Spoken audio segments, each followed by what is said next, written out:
திண்டுக்கல் மாவட்டம் சிறுமலையில் அழுகிய நிலையில் உடல் ஒன்று கண்டெடுக்கப்பட்டிருக்கிறது. அதன் அருகே வெடிபொருட்கள் தற்போது வெடித்திருப்பதன் காரணமாக காவலர்கள் உள்பட 3 காயமடைந்திருக்கிறார்கள். காவலர்கள் 2 பேர், வனத்துறையைச் சேர்ந்த ஒருவர் என்று 3 காயமடைந்திருக்கிறார்கள்.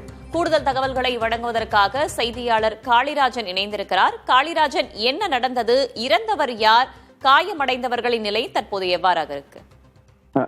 திண்டுக்கல் சிறுமலை செல்லும் மலைப்பாதையில் 17வது அந்த கொண்டை ஊசி வளைவின் பக்கம் உள்ளது ஒரு வாட்ச் டவர் அமைந்துள்ளது. இந்த வாட்ச் டவரின் அருகே வாகன ஓட்டிகள் செல்லும் பொழுது அங்கு துர்நாற்றம் வீசுவதாக காவல்துறையினருக்கும் வனத்துறையினருக்கும் தகவல் கொடுத்திருக்கின்றனர்.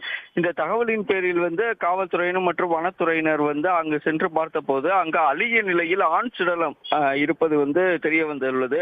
இதனை அடுத்து உடனடியாக இறந்தவரின் உடலை அப்புறப்படுத்துவதற்கான வேலைகளை காவல்துறையினர் செய்துள்ளனர். அப்போது அந்த உடலிலிருந்து மர்ம பொருள் ஒன்று வெடித்துள்ளது. இதன் காரணமாக காவலர் 2 பேர், வனத்துறையை சேர்ந்த ஒருவர் என 3 பேர் காயமடைந்துள்ளனர். மேலும் அந்த சடலத்தை அருகில் பேட்டரிகள் மற்றும் ஒயர்கள் என பல்வேறு பொருட்கள் கண்டுபிடித்ததாகவும் காவல்துறை தரப்பில் தெரிவிக்கப்பட்டுள்ளது. இதையடுத்து காவல்துறை உயர் அதிகாரிகளும் அங்கு சென்று ஆய்வு மேற்கொண்டுள்ளனர்.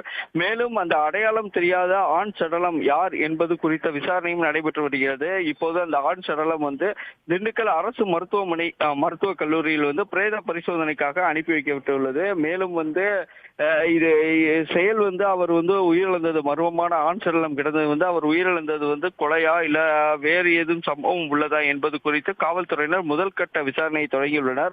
மேலும் மலைக்கு செல்லக்கூடிய வழியில் உள்ள சிசிடிவி காட்சிகள் அனைத்தையும் எடுத்து ஆய்வுகள் மேற்கொண்டு வருகின்றனர். வேதவழி, கூடுதல் விவரங்களுக்காக மீண்டும் தொடர்பு கொள்கிறோம் காளிராஜன். தற்போதைய தகவல்களுக்கு நன்றி.